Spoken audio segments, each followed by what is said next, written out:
That's no moon. It's a space station.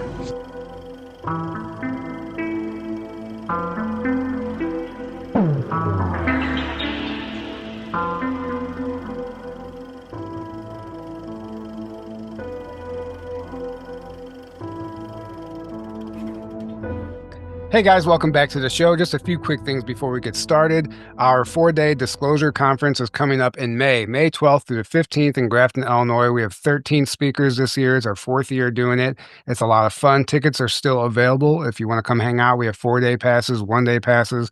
And if you can't make it in person, we have live stream passes available. All of that information is at journeytotruth.online, and that link is below in the description. It's right around the corner, so grab a ticket and come hang out. We're going to have a blast. We can't wait to see you there. And today, we are excited to be joined by former Master Sergeant Jason Sands.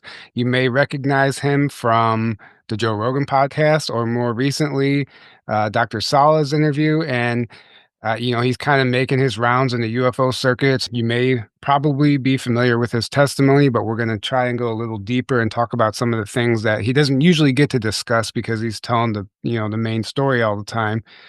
And to be honest, some of the interviews I've listened to sound more like interrogations than interviews. And this isn't going to be like that. We believe his story and we want to go deeper and have an actual discussion about this. We're not approaching this as skeptics. So we're really excited to have him join us today and see what we can get into.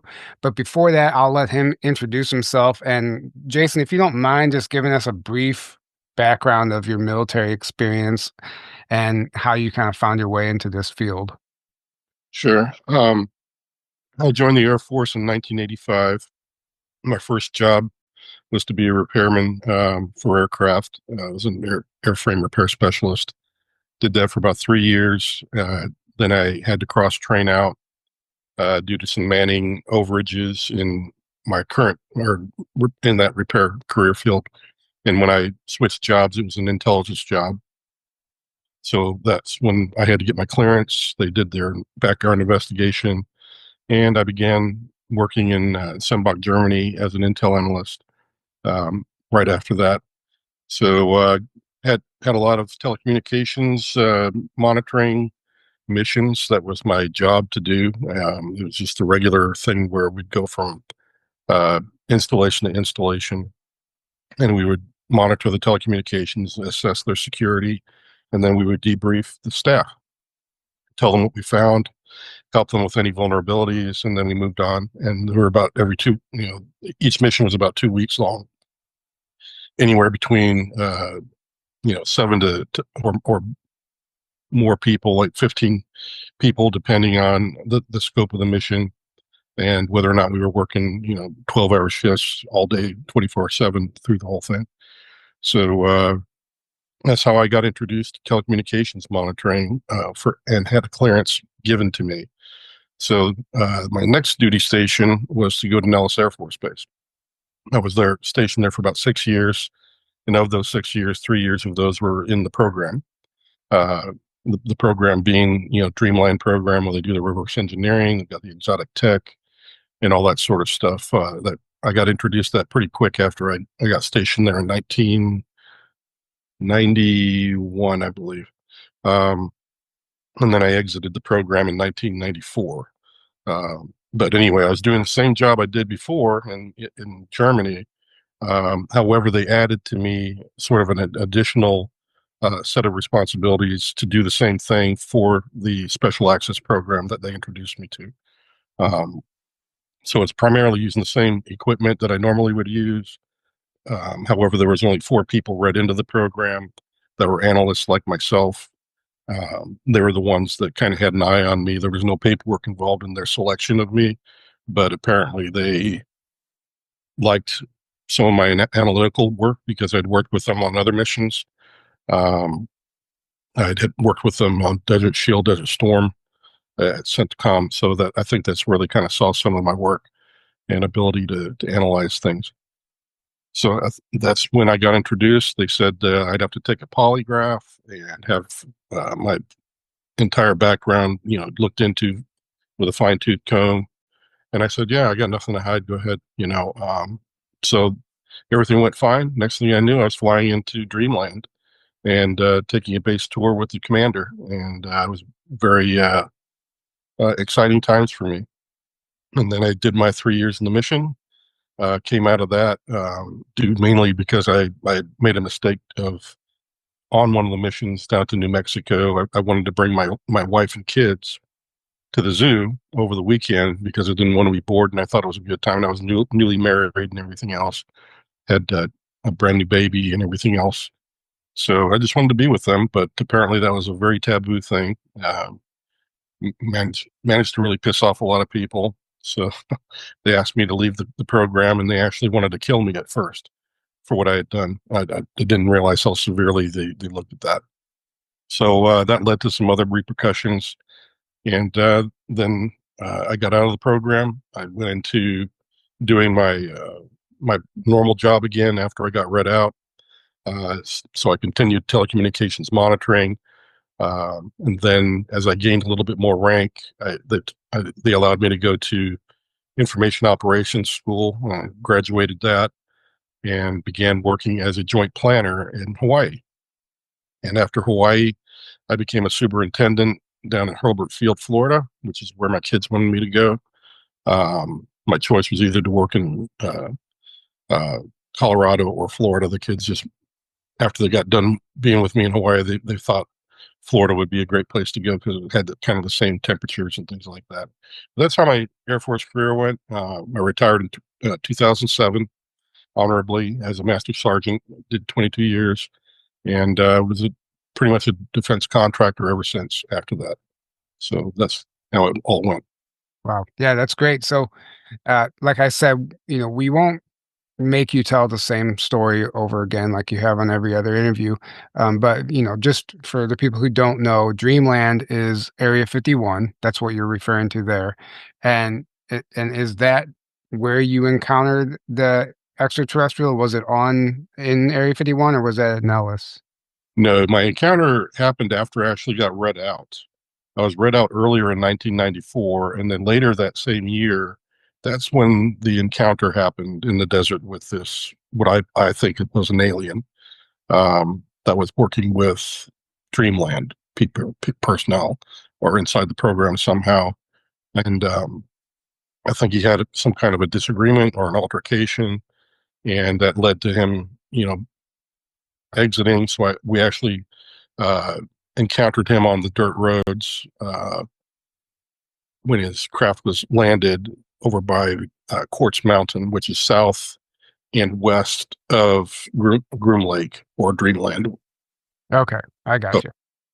So, okay, so knowing what you know now and, everything that you shared on the other interviews, we kind of got bits and pieces of what you believe is actually going on. But maybe you could give us like your 40,000-foot view, your elevator pitch of what is happening with the government ET, the joint government ET classified programs and the reality of that world.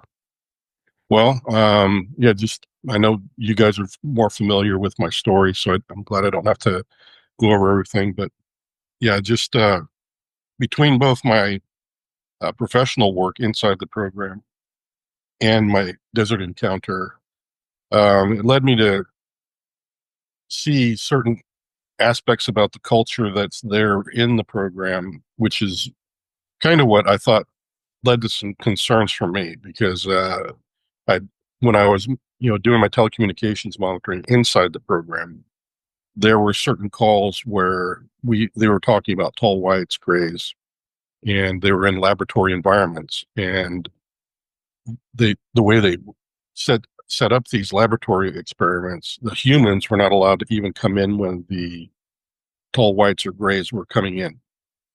So that, first of all, meant to me as an analyst that humans vice these tall whites and grays, we were talking about, different species of beings or, at least different types of people, So anyway, the other aspect about the laboratory environment that I took as an insinuation or an assumption was that the way that it was handled as well, the way that the things that the tall whites and the grays were involved with is that they didn't really want to touch any of the weapon systems.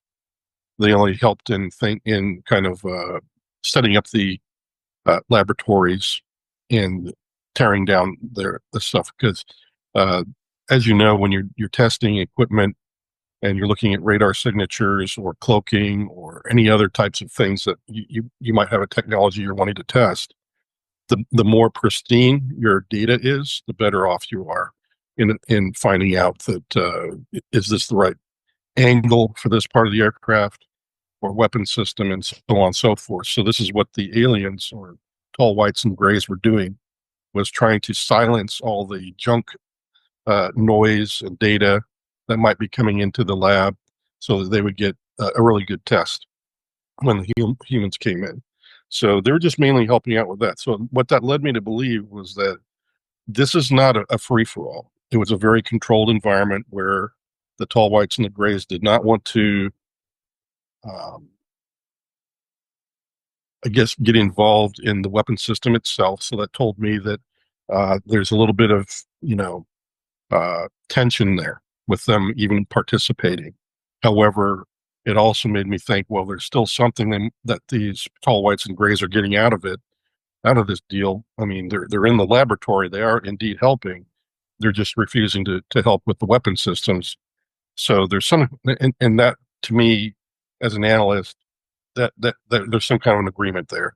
And so that's what my conclusion would be, just from my experience when it comes to if there's interaction on these technologies.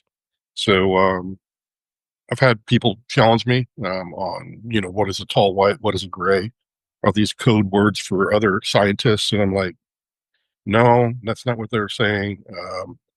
These actually were talked about as being a group of tall whites and a group of grays and a group of humans. Like they were all different people. And besides that, the code name conventions they use in the military are not like tall white and gray. They would never name them that. Right. So, and if I'm not mistaken, the alien that you encountered in the desert, didn't he make a comment, like a derogatory comment towards the people at Dreamland? Can you repeat that? Yeah. Yeah. So I've had a lot of my friends that were intel analysts also. I shared my story on a classified network before I was able to download it as an unclassified event, and use that as my public speaking pieces. But as I was going through that storyline about how everything chronologically went through, the question came up is, why was he there? Why was he wearing a uniform that looked like ours? All these sorts of things. So yes, to get to your question though, is that at a certain point, he did have a derogatory made a derogatory comment about considering the people in Dreamland or Grim Lake as being murderers and barbarians, and that's what he felt. So that's what I had to go off of, is that he'd had some kind of a negative experience with them, and then we were left as intel analysts looking at that and theorizing, well, why would he be out of Groom Lake? Why would he be kind of angry or upset with the people that work there? And why is his craft needing repair? So we kind of came to the best theory that kind of fits all of that. And on top of that, why was he wearing a military uniform? After we talked about it, the scenario seemed to be maybe he was working in the program as one of the workers there, and he got in an altercation with somebody who was working there.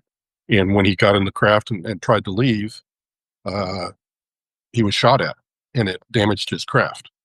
And that was why he was there. That's why he needed help, and also why he was wearing the uniform, was that he was actually working in the program. So maybe they issue uniforms for folks that work with the humans to help fit in, I guess, or something. And those are the kind of things that I settled up on, and the other intel analysts thought, that's probably the best scenario or theory about why he was there. Right. Are you familiar with what's his name? Hall. Charles Hall, his testimony with the tall whites? Yes, his Millennial Hospitality book. Yes, and I've watched his video from beginning to end. Yeah, I feel he is telling the truth because he mentions certain things about his job, the position as the weather man or the weather station person, and all that stuff. I was told the same thing from the base commander when he gave me the base tour, that his position was allowed to walk wherever they wanted on the range in Groom Lake. Um, and yeah, I can verify that that is truthful, and that's something or a piece of information nobody would know unless you worked there. So I can verify that that alone convinced me, Right. because I was like, this guy had to have worked on that or at that weather station that's right there at Groom Lake. Right. Okay.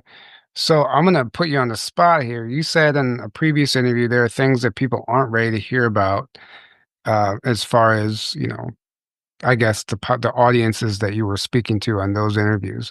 Yeah. Is there something that you haven't shared as far as what's actually going on, the bigger picture that you would like to share or you can share? Well, I think what happened was, that space that you're talking about was in December, and I got kind of attacked in the middle of it.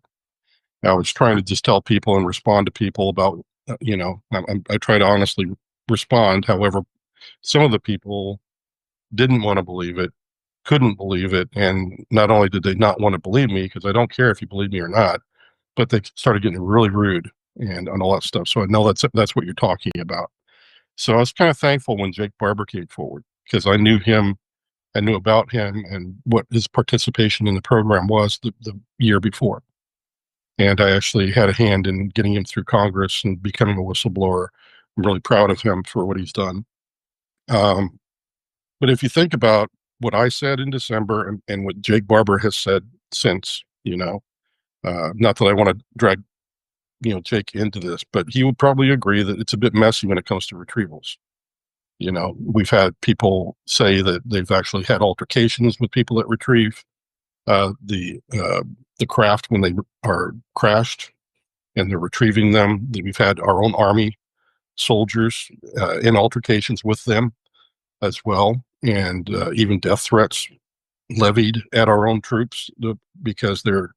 I think one of them said that they were going to kick uh, Herrera. I think right out the chopper if they wanted to, and nobody would say anything or even find their body. That kind of stuff. So these people really feel like they're above the law. And not only that, it's obvious they are very um, bent on getting their treasure whenever they can, and their treasure being, retrieved, or not aircraft, but spacecraft or UAP, and their pilots and biologics. So when you say altercations, is that between different like private factions, like Yep. classified sectors, clandestine groups? Yeah, Jake alluded to that as well. I think he mentioned that they were trying to get a barrel that had or a container of some kind that had some hard drives in it that he had to retrieve, and he had to find and retrieve. And in that rendition of his story, he does describe that you have to be on your toes. There may be altercations. And in that particular retrieval of these hard drives, he mentions there were other groups. There was at least one other group out there trying to find it too. So it's kind of like a race to get to those hard drives. And yeah, he's probably, he could be very seriously telling you that this is kind of messy. It's like a treasure hunt a lot of times, where first come first serve, just like when you're a gold miner, you strike gold, all the other gold miners around you want to kill you for it before you can get to the bank and cash it in. And that's kind of what's going on with these retrievals. They're high value assets to get. They're highly valuable for both reverse engineering purposes, and the biological material and things like this. So yeah, they are. It's kind of a very much like a pirates game. Uh, you know, highly mercenary involved, highly trained killers a lot of times, um, and stuff like that. Just like Jake said, I am the boogeyman. Yes, those are the kind of people that get involved in this sort of work. So if you take all that into context between what I was starting to allude to back in December and I got lambasted, And what Jake Barber has said, we're kind of saying the same thing. There's a messy part to all of this. There is dirty work to all of this. And that's putting people's lives in danger, but they're signing up and signing contracts, or they're being forced for one reason or another to produce this mercenary work and become cannon fodder for, maybe a gunfight trying to get at some of this material. So that's what I don't think the public's quite ready to hear all of that, because they've been so wrapped up in just believing if this is something that's real or not, whether these shiny craft and orbs are real or not. And they can't even get past that, let alone, the reality of what's actually happening. Yeah. Yeah, I agree. Yeah, that's where people are hung up. It's like, there's this cognitive dissonance there. And in one of your interviews, I can't remember his name off the top of my head, you mentioned even hearing something about Ashtar Command, and immediately they were like, "Oh, we can't go there. That's speculation," and change the subject. And Yeah. Ashtar Command shows up in ufology, right? I mean, it's Mhm. just there. There's books written about it, whatever. So the fact that you overheard that, like, why write that off and call it speculation when we have a lot of data points that point to that being something very real. And I don't know if you have any information on that, but maybe you could share where you heard that. Yeah, that was again while I was on mission, and the name Ashtar Command came up, and I remember distinctly asking one of my friends who were there, one of the other three guys that were with me, and I said, "Do we have a base or a command or a headquarters in India or Asia somewhere?" And they're like, "No, why?" And I said, they just referred to Ashtar Command like it was somebody they deal with on a regular basis." And they're like, "Here, let me listen to that." So they listened to it, and they were all puzzled about it too. None of us, back then, Ashtar Command was not really a big UFO thing, or maybe they mentioned it in a few books here and there, but none of us had heard that term before. And yeah, we all thought about that, and thought about even if we could report on it, because we really didn't have a lot of information other than the fact that it was an organization of some kind that these program people were dealing with to do their work. Um, so that was very humbling when later on I did have people talk to me about Ashtar Command from the UFO community many years later. And I was like, wow. So, I'm like, yeah, I've heard this before. And now I'm starting to wonder, okay, well, what is this? So I'm asking these people that have done some research on Ashtar Command, and I'm reading through there, and it's supposed to be some kind of a technical exchange, or some kind of a exchange of information between this not galactic, but I guess this organization or body of other intelligence beings around here in the Milky Way galaxy, that they they do come to Earth. They don't do it bold-facedly, but they meet with certain people, like the people in the program, to see what our progress is and see if there's something they can offer us. Yeah. So when I heard that, I was like, well, gosh, that kind of jives with what I knew about the labs, that, yeah, that may be part of the agreement that they have with Ashtar Command, um, and so on and so forth. So, yeah, it kind of started to fit in with some of my analytical work. And I was like, wow, that's a possibility now. So, yeah, Ashtar Command is a real word that I heard on the mission, so I can verify that. Yeah. So, what exactly it was, they didn't describe it as much as these people years later, had told me. I didn't know any of that. And I can't verify that, but these other people that have heard from other witnesses, that's what they're saying this Ashtar Command does. Is it's some kind of an interface between the higher intelligence in our galaxy and us. They're kind of watching us, and they're helping us, and they're trying to, get us to continue our growth. Yeah. That That's all I know about it. yeah, I mean, that was a great summary and a great analysis, I believe. Aaron, did you have any questions for him before I jump into the next thing here? Hmm. I have a question. Before you joined the military, have you had a history of UFO contact at Yeah, all, or anything? Okay. Do you yeah, mind? it's followed my family around. Yeah. Okay.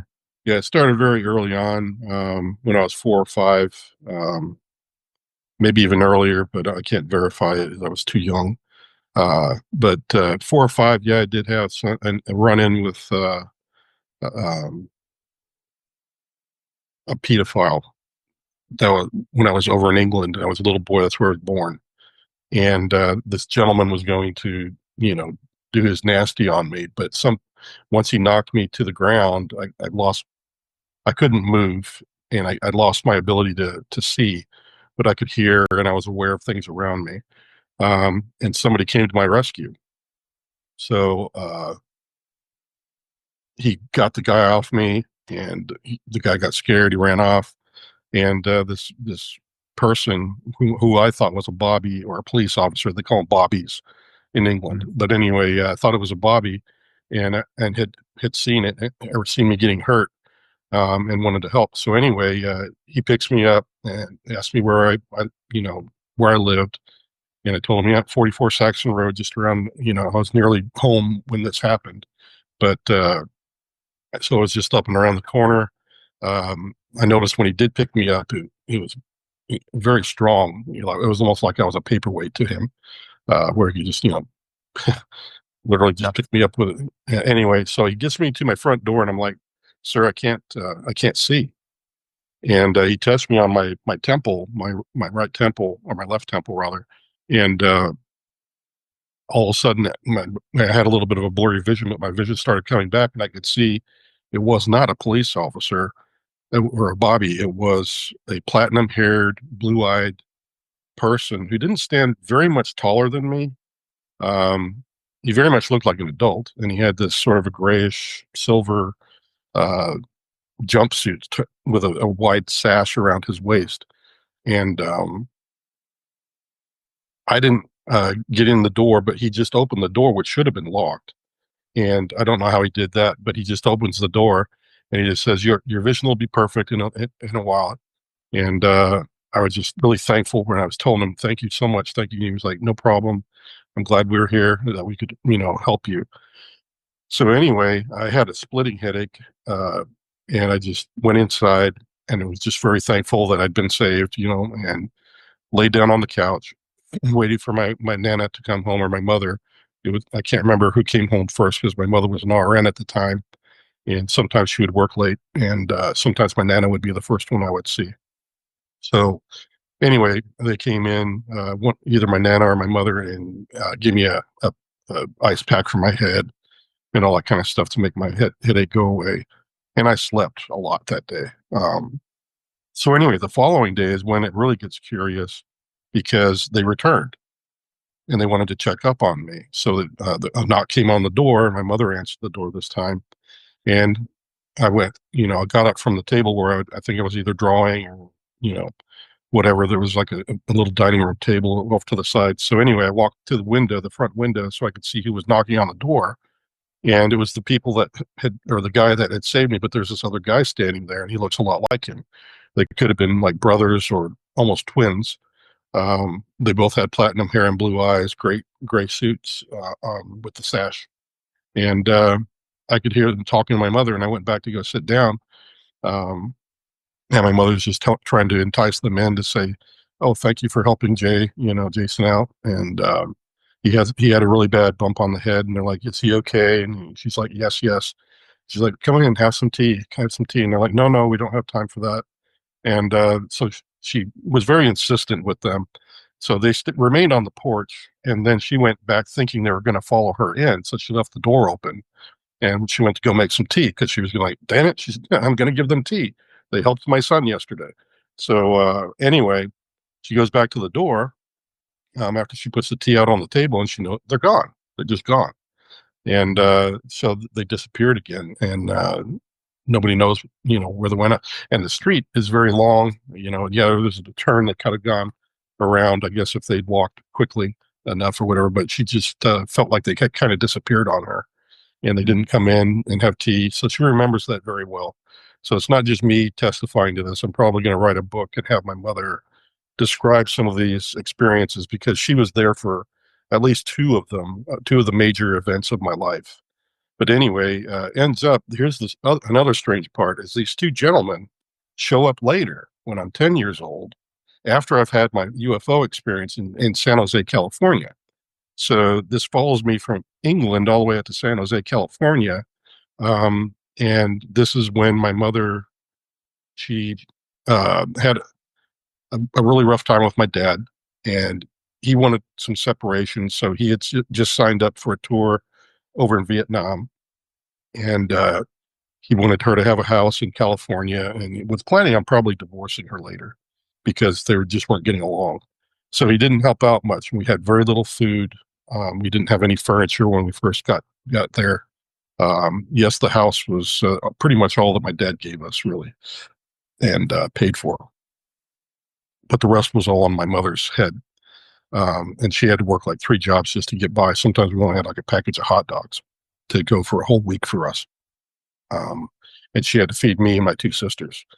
So it's not very good times, very poor, very tough. Anyway, so these guys show up again during this early onset of this hardship time with us in San Jose. And they came to the door and they speak to my mother. And it was very protective, very spiritual, like it was before, because there was always this sort of feeling of peacefulness whenever they showed up. So anyway, they talked to her about some really strange things that she still remembers, because they're mainly interested in talking to her about, well, are you okay? And they even said stuff like, do you believe in God? So I thought that was kind of interesting as well. But these are the things that she remembers they talked to her about. But again, she said these were the same 2 gentlemen, identical to the people that we had seen in England.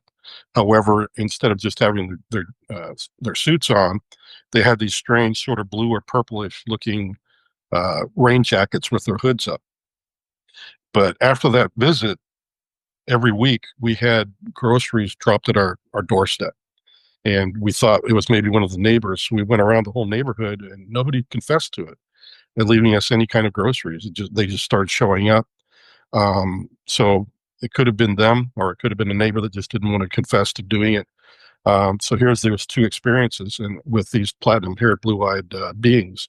So I thought, they kind of sounded like Nordics, but they were both about the same height. They weren't much taller than me when I was 10 years old, so they couldn't have been more than about 4'5" or 5 foot tall.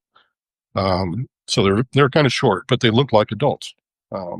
Very much like an elf would look if you were, but they didn't have pointy ears. So it's kind of strange. But yeah, that's some of the stuff that followed me around when I was a kid. And my mother can also identify with that. Yeah, that's fascinating. It's beautiful that if they were the ones bringing you groceries, that's an incredible story. Yeah. Yeah, it shows some of their compassion for us. Why they chose my family, I've been told, for me, it's a mystery. I don't feel like I'm special or anything.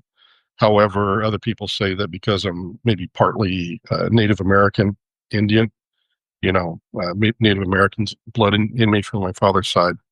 And that seems to follow people, that are from First Nation people that are in the tribes and stuff. Right. But yeah, that's part of the history.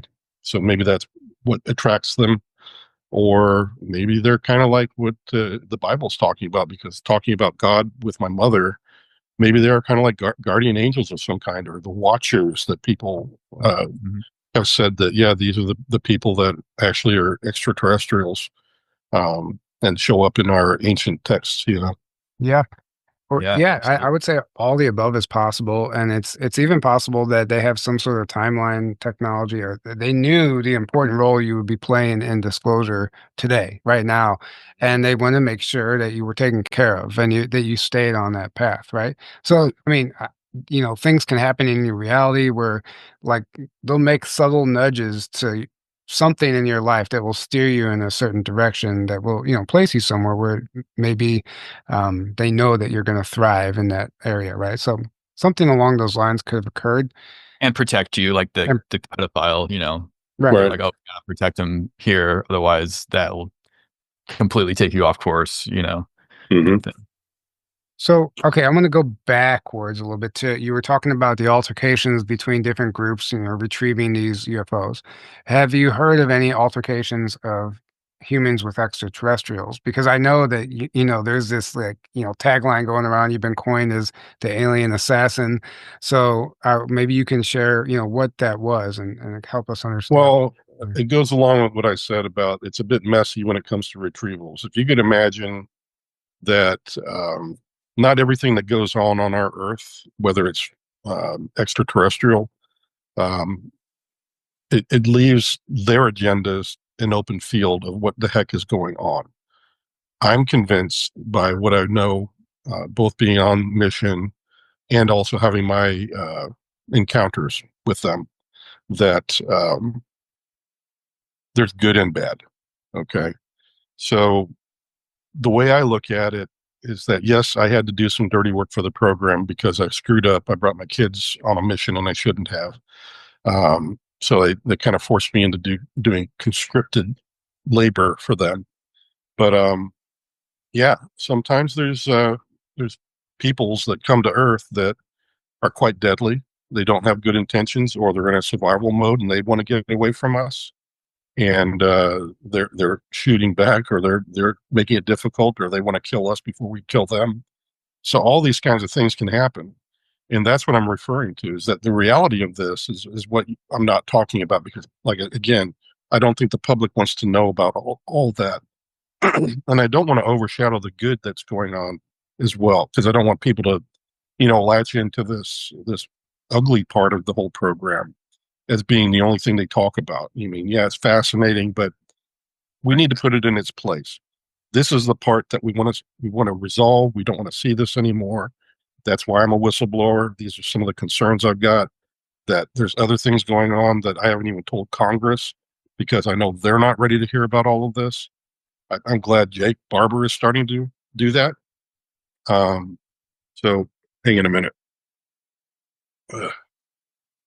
There we go. Sorry, I winked out there. Somebody's trying to make a phone call.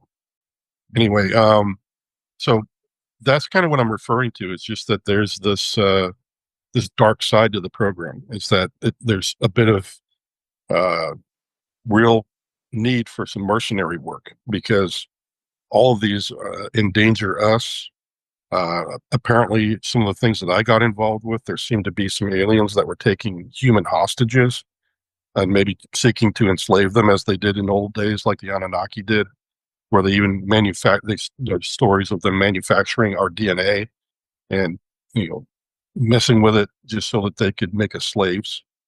All of that stuff might be a firm reality. And these are the things that, again, we can't even talk about intellectually until we get to a certain point on, okay, we're through. We already know that these beings and these craft are definitely another civilization. We need to get beyond that to where we can talk about all the other parts of it that perhaps the government can finally, resolve some of the issues that are going on. But they're not going to get there until we get through with some disclosure, so that they can get in there, declassify things like Luna is trying to do, and Elon Musk is trying to do. We're trying to figure out where all this money is gone. And until we get a good hold on that, it's going to be difficult for people to really dig in, because as Jake has alluded to, there are private industries that are involved that's going to require a lot of legal things to have to take place if we're ever going to investigate, fully, Right. and get them to come clean. I'm hoping they come clean of their own accord, because it's probably in their best interest to do so.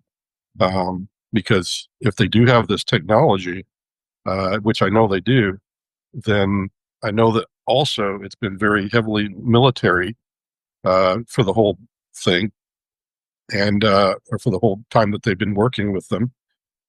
So we need to get beyond all of that, and figure out that how do we get in and get these private industry people to share their technology for, like, good human things rather than military weapons. And that would open up a lot of. So I've always been trying to, when I have a talk with people like yourselves, and do an interview, I'm like, this is kind of, I'm trying to get to a win-win situation where they can make more profit by coming clean. And yeah, they're going to have to share the patents with other private industry. Maybe they're kind of doing a little bit of that already, but they don't have to do it on the down low all the time. And they don't have to spend so much money hiding and deceiving and all these things that cost lots of money, and getting security for this and security for that. If they could just be a little bit more free about that. So I see there's a win-win there for them. And then the win-win for us is that, yeah, we finally get this closure, and that finally the government itself says, yes, we have been working with them. We can't tell you everything, which I think everybody would be fine with and understand. But, at least we get the truth that, yes, we've been trying to keep this undercover for a while, but no, we're not alone. I think that would be the win-win for everybody. I see both sides winning. So that's where I'm headed. That's what I try to talk about, is try to find that middle ground so that everybody has a place to land. Yeah, and I think that's beautiful. And I know like there's a Whistleblower Protection Act. I mean, is that directly impacting you and allowing you to come forward, or is Well, yes, legally, yes. Well, at each level of my legal walk through this, yeah, the NDAA provides for certain protections. Arrow also has certain authority and protections as well. And then filing an official inspector general complaint also provides that legal protection. And then the final thing I had to do was my pre-publication as to, I want to go public. So here's the things I want to talk about. Do you approve? And pretty much they approved everything except the name of one location. Right. So that's great that actually is occurring. We hear about that stuff, but it's we have firsthand testimony now that it's directly you're involved with that, and now here you are blowing a whistle on this stuff, and you feel safe doing so. So that's important. Yeah. When you talk about this mercenary work, I mean, we very much are familiar with that just from other people we've interviewed. We're all familiar with the Phil Schneider testimony whenever they were, boring out the tunnel and they came into a cavern. It was basically an ET base, and there was an altercation. There was a gunfight, and, he shared that story, and unfortunately he didn't survive telling that story. But are you referring to like underground mercenary work as far as like clearing out like a tunnel network, ETs that live underground, or is this something just, during crash retrievals? Yes, I've been in tunnel systems underneath the ground in some of the places I had to monitor for telecommunications security and vulnerabilities. But the places that the dirty work was, it felt like it was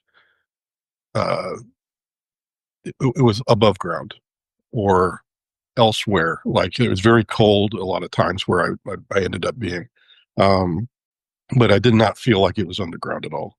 It was not like that. But it was usually at nighttime. They were very dark, that kind of thing. Right. And go ahead. Well, I was just going to say it was very controlled as well. It was like something was telepathically telling me and the other people what to do and what to expect next. And then that was how it was operated. So there may have been some sort of an NHI presence there or some way that they were kind of communicating on a conscious level or a telepathic level, just like, our Army guys go out with the radios and their helmets and all that good stuff. But maybe they have some kind of technology where they can talk to you directly into your head. That's what it felt like, is that that it was kind of almost like step by step. They would, tell you, go to the cave entrance, get your gun ready, blah, blah, blah, you're going to turn left and all this kind of good stuff. That's kind of how it went. Oh, wow. So it wasn't actually a direct order from a superior. It was just something in your. Yeah, it was very, very silent. The team that I worked on had about 4 people, maybe sometimes more, depending on what was going on. But it was mainly 4 people that I remember. And that's the way that we just never talked, really. We just knew what to do. It just seemed like all of us had something prompting us to do this, do that. Did you ever experience missing time whenever this was happening? Yeah, definitely. I would wake up very tired on the evenings when these things would occur. Sometimes I'd have scratches I couldn't couldn't figure out, and or hurts. Like I'd be waking up with my chest and my whole chest, my rib cage for a long time. After I'd been in an altercation, that it hurt for a good 2 weeks or more, and I had that kind of stuff happening.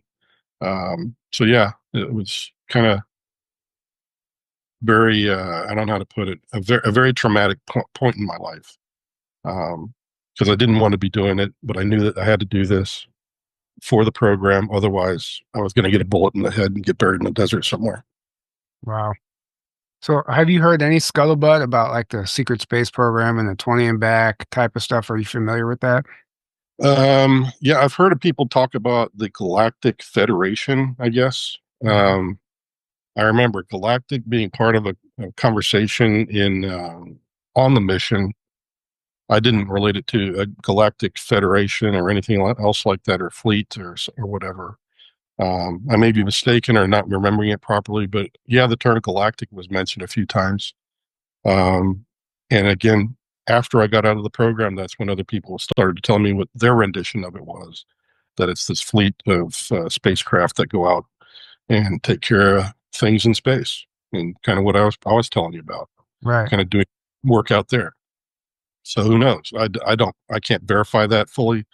I know that the term 20 and back was never mentioned to me. I remember distinctly being on what they called a terminal team, and that was what I did. That was it. They had other teams that came out with us, but they were not the ones that had to go in there and do the same thing I had to do. Sometimes they were there to clean up or pick up, debris or whatever else was there. But it was like they just only used you for one little purpose, and then you got back out, and they'd extract you and just take you back. So a lot of times you wouldn't even have full memory of what you did, or Right. Yeah. Because I remember actually getting out of the craft or whatever it was, maybe a helicopter, I don't know. But anyway, I remember getting out of the craft, being, in one location, and it was just then that I became consciously aware that, okay, I'm going towards that cave entrance. And then on the backside, when I came out of the cave, everything goes black. I don't know what happened after that. Kind of a thing. Very fuzzy. I remember walking back towards a door that was coming, and it was on a craft of some kind. There was no light, really. So it was very hard to tell what kind of craft it was that I was getting back into. But then at that point, it was like somebody shut me down and I couldn't remember. Yeah, I mean, that's unfortunately common amongst some of the, testimonies out there, this missing time aspect and being used for these covert missions, and however, yeah, mind wipes, however that works, and it's the reality of it, of the situation is that the technology exists, and whether or not this is like NHI intervention, ET intervention, or human military just reverse engineered this technology and using it on their own people. I mean, it would probably be a little bit of both, but like as far as like the weapon systems and stuff that you remember using, did anything seem advanced to you? Was this like, did it seem like alien technology? Well, yeah, the rifle definitely. I mean, I've always been around guns because my dad was a Green Beret and had me learn what guns were very early on in life. So I'm used to the weight, how to load, reload, and all that good stuff. Get your ammo down range. But this rifle that they handed me, or that was, I had my, had, it was definitely not normal. It was very lightweight. It was much longer than like a high-powered rifle. It's probably got about another foot or so to it on the barrel length. And when you pull the trigger and I shot it, there was no recoil. But apparently whatever kinetic energy or projectile came out of it, man, that stuff would leave a tiny hole in the front end, but the back, it would just blow out and destroy whatever it on the backside. It was just like an explosion. So yeah, it did definitely seem like it was a different kind of a weapon that I'd never seen before. It looked more like a rail gun, a small version of a rail gun that had very highly kinetic projectiles that could shoot out of it. And that's kind of what it seemed to me. So yeah, they weren't normal. They looked enough like a gun, and a rifle to where you were like, okay, I get what this is, and you don't have to describe to me that this is the trigger and all that good stuff. And it did have a butt that you could put up to your shoulder, but it was just mainly to aim, not because you don't have to worry about the recoil. So yeah, it was pretty much just like it was just a very lightweight gun, but it did all this damage. Were there other countries involved in any of these missions, or were you just on teams of strictly U.S. It was American? U.S. I'd say U.S. Yeah. I didn't Okay. work with anybody that I thought was from another nation or whatever. Were you ever on a mission in another country or another continent? Quite possibly. They could have taken me literally anywhere on these things. Because like I said, there's that missing time, and you're kind of becoming conscious just as you're getting ready to exit and that kind of a thing. So yeah, it was very difficult to ascertain exactly where these things happened, unless there was some kind of a no kidding indicator, or I had a moment where I could, get my bearings and stuff. I'm gonna have to get my charger. Oh, okay. No worries. Yeah, that's kind of how it went. So yeah, it's that's how I would describe it. So whenever you were brought in this program, I guess you were being reprimanded, and you were okay. Well, since you're not going to obey orders or whatever you did that pissed them off, this is whenever you started experiencing these missing time missions and stuff like that. Did you ever Did you ever consent to it, or this is just something that they said you had to do? No, what happened was when I got read out because they were, I'd screwed up, and what happened that day was my other three analysts that were with me on my teams, they just said, okay, we're going to Indian Springs. So we went to Indian Springs for the debrief. That's where they wanted me to go to do the debrief. So I did that, and they told me stay in the car. And they're very adamant about me staying in the car. I guess they knew the gravity of what I had done. So anyway, they went inside this building. And gosh, it must have been like over half an hour or maybe an hour had passed to where they finally came back out. And I was like, okay, so how'd it go? And then one of them says, they wanted to kill you, Jay. And I'm like, ho, yeah, I bet they did. And he's like, no, they literally wanted to kill you, Jason. And I was like, really? I was like, that bad? And he's like, yeah, that bad.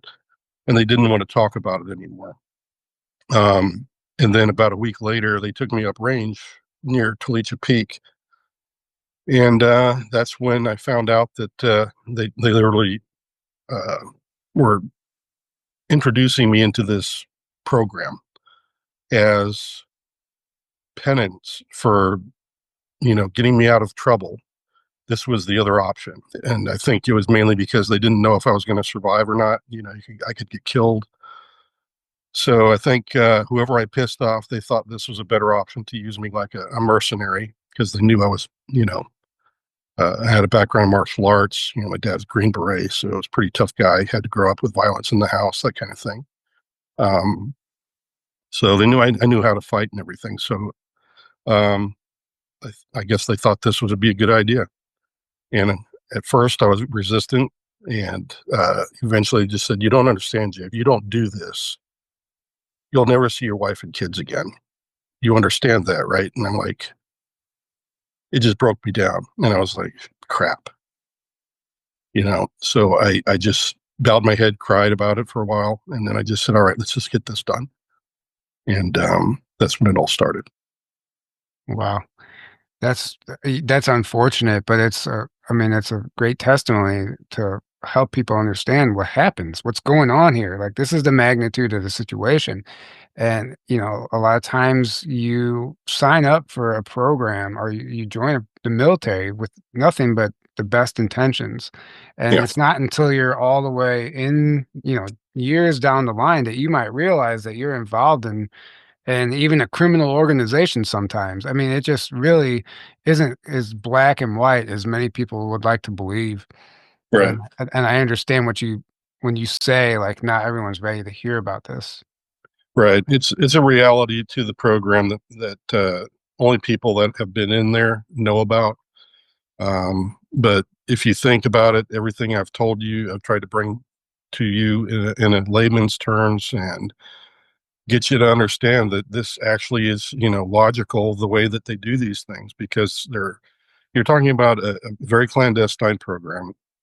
They're messing with highly dangerous, risky threats, and doing things that even amongst ourselves um, can end up being very risky to each other in the private companies. Because if you get these private companies both hiring two different teams of mercenaries to go do a retrieval or whatever, yeah, there can be some real clashes and people get hurt. And that's where you get some of these stories from people like Herrera saying that, yeah, they threatened me, Um, and yeah, it's very much a reality. Let me put it that way. If you can get past all of the golly gee whiz, we've been lied to all these years, um, and realize that this might have some real implications, that everything I've said and everything Jake Barber said, hopefully everybody can see that it rings true. There's a logic to it. You can see why we have to operate this way under these restrictions. And it's mainly because of the secrecy of the program, and what they're doing. So that's another thing that we're going to have to surmount as well when it comes to disclosure, is they've been doing this for many years now. And I'm sure there's a lot of people that'll have problems with it in the way that they've conducted themselves. However, I think that the people that are involved in it are very few. Um, and those are the kind of things that we're just going to have to deal with as we get through all the declassification, and hopefully that they finally come out and they say, yeah, this is a program. Yeah, we've been doing some things, and this is how we feel like we wanted to do business because of what we've been through. I'm sure they all can back up how, they went through their decision process, and this is why we still think it's a threat, and all those kinds of reasonings and stuff like. So yeah, we'll have to finally have that discussion. Let me put it that way. We'll have to have that discussion and figure out, was it right, wrong, indifferent, whatever. Mm-hmm. Yeah, I mean, I think it's a great analysis. So, I mean, I think that's what's happening. Absolutely, that is what's happening. And it's they're trying to disclose this stuff. They're trying to figure out a way to tell the public about what's been going on without telling on themselves. So they're like walking this tightrope right now. And eventually, so it's just going to have to, somebody else is going to have to blow the whistle on it, because they're not going to do it themselves. And so, Yeah, I can't do it myself, and neither. Well, Jake and me, I guess you're getting closer to all this other stuff that goes on, um, and hopefully that opens the door a little bit, puts a crack in the door at least to some of the discussion, and maybe later on, like I said, maybe we can finally get to a point where we can discuss it more openly, and then we can talk about all the details about how everything went down, and why Jake ended up doing what he was doing, how I ended up doing what I was doing, all that kind of stuff can finally come out, and maybe some more whistleblowers will feel comfortable and say, yeah, they kind of screwed me over too, and this is what they made me do, and this needs to stop, or we need to think this through. I want to make sure that what I did was right or wrong or indifferent. That's what I want to do, is get to that point where we can actually have a discussion. mhm. Yeah, But it's not going to happen today. And even if we get disclosure today, we can't talk about this stuff because it's going to be too far fetched for even Congress, because they're going to want something they can go forward with, a team to investigate with. And right now, they're just going to have enough trouble trying to get to the fact that the program exists and what are they doing. right. I mean, there's a phrase I've heard, a saying I've heard, that the truth is so outlandish that it'll debunk itself amongst the skeptics, because people just won't register when they hear about some of this stuff if they haven't been climatized, Yeah. So, That's why the way I've always viewed disclosure is like, it'd be great if government were to tell us the truth, but why do we need the government to tell us something we already know? So if we can get enough of humanity to already know that this stuff is true, already be like, yeah, of course, or somehow having their own contacts, or Exactly. then you don't need the government to tell you what you already know. And then the government becomes irrelevant in that respect of like, and then hopefully those types of people end up becoming the government. And then we can actually have a government that serves its population rather than one that basically Perfect. takes advantage of its population and weaponizes things against it, which is what we've had for a long time, unfortunately. Right. Hmm.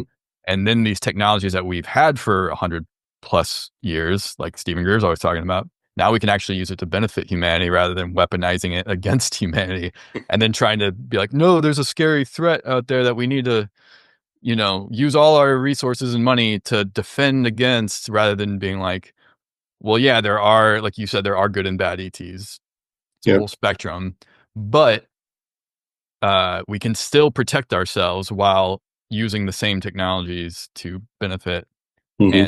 and have everyone aware that this stuff exists and serve the population rather than keeping everyone in the dark, weaponizing it Exactly. against people, all this nonsense that needs to stop, right? Yeah, it's pretty much what I feel as well, because I think all we're really asking government to do for disclosures, have you been lying to us, and ask and actually tell, yeah, we lied to you. Finally, but Mhm. they've been doing, weapons development off of all of this. So it's really on us what we do with it after that. Um, and I think the people are ready for that kind of revelation. And I think that there's also a reassurance in the fact that obviously, we're still a race on this planet. That means that the majority of the NHI are what Dr. Greer describes as being good. However, there are some bad things that happen for one reason or another. And those are the things that I think maybe even our NHI are cleaning up with us. And maybe that's what I touched base with, doing some of that kind of dirty work for the program. And that's how maybe I was being manipulated throughout the mission each time I would deploy on those missions. And that's maybe it was a telepath that was an NHI that was doing all of that, because this is the way they prefer maybe me to go in and do the dirty work for them, but they were going to telepathically give me an edge by just kind of like, preparing my mind without all the trimmings of, like going through all the processes of, spreading out and fanning out. It's like, okay, you go left, you go right, and all this other good stuff. I see too, all that good stuff that you don't have to use all those signalings and other things that you're doing, and how you, set up your defense, and you're always got your buddy's cover that's in front of you, and you're doing all that good stuff. Anyway, all that being said, uh, the telepathy was just very straightforward, just very matter of fact. I think if that was what was going on, it might touch on what we're talking about here.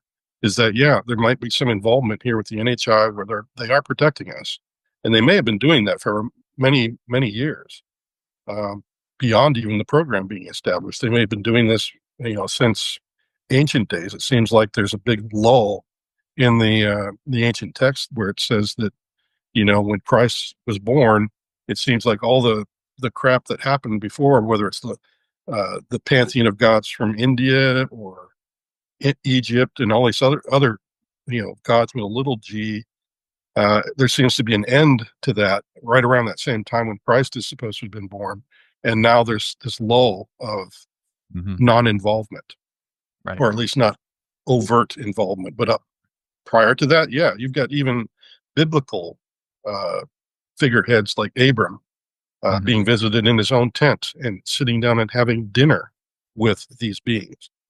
He calls them sons of God, which is different from sons of man. One's a human, the other one's considered an angel of some kind. Um, and so that's what even in the Bible is described. So they're eating real food with one of the main figureheads of a biblical character. So you've got that. And to me, those are all eyewitness accounts, people that actually interface with these beings, because if life is possible, I think our pattern of life here is not that rare. I think that it permeates everything around us. I think we're all from the same pool of uh, ingredients. Let me put it that way. And that, where there's water, there's fish. Where there's air, there's birds.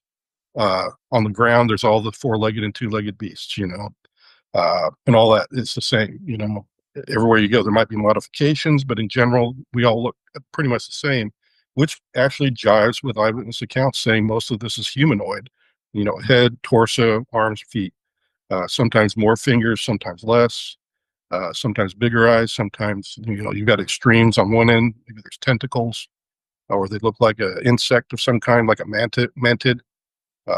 So you've got all these different flavors, but they're all generally of a body type that's kind of the same. Yep.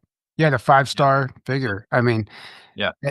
And what you encountered yourself in the desert was a humanoid extraterrestrial with a Yeah, light blue skin that you spoke telepathically with. And exactly.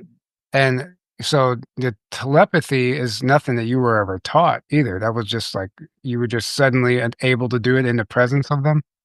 Right. As soon as he started telepathically talking to me, it was like a very natural feeling. I didn't get dizzy. I didn't get a headache. It wasn't painful.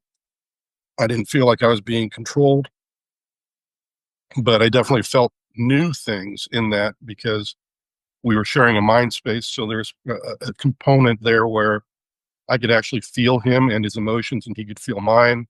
So it's a more, I hate to use the word intimate, but it's fitting, but it's not in a romantic sense, but more like it's more of a friendship that gets really close. In other words, you're sharing literally yourself, your inner self, or your soul or your spirit with that individual. That's what it felt like. Because from his side, I could feel the peace, the love, the care, the respect. And from me, unfortunately, he felt some of the same, but then he'd feel fear, and then he'd feel like my brain was going left and right and looking at things and thinking, what the heck is going on? So I was probably much more of a mess than he ever was. Right. I mean, it's understandable. I mean, considering the circumstances, I mean, that's a typical human reaction. Mm-hmm. And, it was interesting that the other guys on that team seemed to have possible missing time as well. I just don't remember like that incident. Yeah. Yeah. So, there's definitely some time manipulation that occurs amongst all these testimonies. Yeah, I agree. Some of it, though, I would attribute to perhaps somebody injecting me with something to make me kind of, go into a state of unconsciousness, or just kind of like twilighting you to do your colonoscopy, twilight you so you don't remember anything, and then you come back and you don't remember really what happened. Right. Same thing here, where you just don't remember it. Right. Yeah. Well, this has been fascinating. Thank you so much for joining us today. We really got into some deep stuff, which I really appreciate, hearing your insights and getting into the other stuff that you don't usually get to cover. So, is there anything else that we didn't touch on that you'd like to share before we wrap this up? Yeah. As you know, I've been through some retribution from coming forward, and other whistleblowers, the same thing. So I've got a fund I call First Hand Fund, that we're setting up. It's finally ready to go. And I wish that people would donate to that, because that fund is set up for is to help whistleblowers. I'd like to be the first generation of whistleblower to help the next generation of whistleblowers come forward, so that, if they lose a job like I did, that it's not so difficult. We've got some money to help float them a little while, or help them to maybe deal with some PTSD that they might be going through, or they need legal help, or even if they want to go to Congress like I did, and whether they want to go public or not is up to them. We can do it on the down low too, and get them in discreetly. So that's what the fund would be for, is to help with all those kind of issues. And then we can expand on it later if we do get the funding. So I would just like to tell everybody, it's on my X account. I have it pinned right there. If you want to give to that account, or that First Hand Fund, it would really help out, and not just me, but there's a lot of other folks that need that help, because I've been through it, and I know there's a lot of people suffering and need the help. Yeah. And what's your X handle, just for those who don't know? It's just my at Jason T. Sands, all one word. So it's just my first name, middle initial is T, and then my last name Sands. Okay. And is that the only place people can find you primarily? No, I'm on TikTok. I've got that. I do some Instagram, but I don't do a lot on that. I just did my first TikTok live show with some people in England over this past weekend, so that was kind of fun. And I think that'll be another outlet for me. So my main two ones, though, are X and probably going to become TikTok. So those are the two best places to get a hold of me. Okay, great. And one last question I wanted to ask you earlier and I forgot. Did reptilians ever come into the picture? Did you ever hear about reptilians when you were in the program? Yeah, I didn't know much about them. Every time it happened, it was just like when I spoke about it at Joe Rogan, it's just like everybody wanted to hush up and they're like, nope, don't want to go there. Can't talk about it here, kind of a thing. So for some reason, the reptilian presence is hush hush, even more so than I think a lot of other stuff. So I'm not sure why. Don't know whether it's because it's good, bad, or not. It's just something the way I heard it. But other people have had encounters with reptilians, and I would caveat the fact that there may be only like one type of reptilian that is actually bad and has a bloodlust that people have described in past. I'm not sure about that, but I've also heard from other experiencers and other people that have said that there's not just one type of reptilian. There seems to be a type of gray that has a scaly skin that gets mistaken as a reptilian, but it's a gray, and that there's two other types of reptilian races that are very benevolent and kind, and maybe even an amphibious race that also visits our planet, which also kind of resembles some reptilian features. So I would say to the audience and your listeners that, yeah, that's kind of what I'm going with right now, is I'm keeping an open mind. But apparently there is some type of reptilian that is very hush-hush inside the program. Yeah, the Draco is what the information that's prevalent out there is that it's the Draco reptilian that have been in control of our planet for hundreds, if not thousands of years. And they're like the bad, regressive ones. Alex Collier talks about them all the time. A lot of other people talk about them. But like you said, there are benevolent ones as well. We've had at least two people on our show that have personally had contact with a benevolent race of reptilians, Ken Rolla and another individual. And they describe it as very enlightened, benevolent beings. So yeah, there are people that believe, no, all reptilians are bad. Like, that doesn't make any sense. That's like saying all humans on Earth are evil, like, well, no, there's the whole spectrum of range of like consciousness and types of people, right? Yeah, I mean, think about how we as humans did that to each other, whether it was blacks or whites, we all seem to have gone through a phase where, we've been quite cruel, even for religious reasons, not just slave trade kind of stuff, but, there's literally every race has probably been through a slavery era, or at least servitude of some kind to another, bunch of people. So that's a possibility that every race kind of has its problems, I would think, because as soon as you get into millions and billions in any planet, you're going to have factions. You're going to have people that want certain things this way and not that way, and that's what you're seeing here on Earth. And I think that's kind of a microcosm for life anywhere else with intelligent life. Is they're probably going to have their own history, their own forms of government, their own societal culture, their own way of doing things.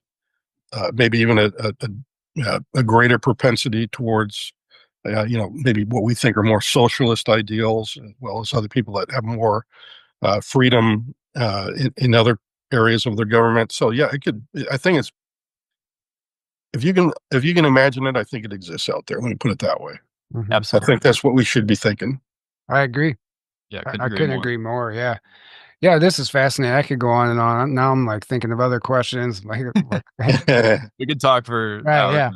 Yeah, and I can come back to the show too later on, and you guys can think about it some more. Yeah, that'd be great. Yeah. So just for all the listeners out there, we'll put his links below in the description, but make sure you go check out his socials and give him a follow and, support if you can, because we really appreciate what he's doing.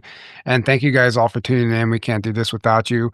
And we hope to see you at our conference in May. That ticket is, the information for those tickets are below, journeytotruth.online. And thanks again for joining us, Jason. This was a lot of fun. And I don't see why we wouldn't set up a part 2 in the future and, get into some other stuff, because this conversation is going to be ever evolving as disclosure just keeps happening. So there'll be nothing, there'll be no shortage of things to talk about. So I agree. Yeah. Seems like every month there's some new topics. Right. Yeah, Yeah. exactly. Breaking news every day. So, Right. okay, well, we're going to go ahead and wrap this up. Thank you so much. Can't do this without you guys. Like I said, your support means everything. And you can follow us on all of our social media accounts too. We really appreciate that. So I hope to see you at the conference. Yeah, and we'll see you at the conference. Yeah, it's right around the corner. And until next time, have a great evening. Good night.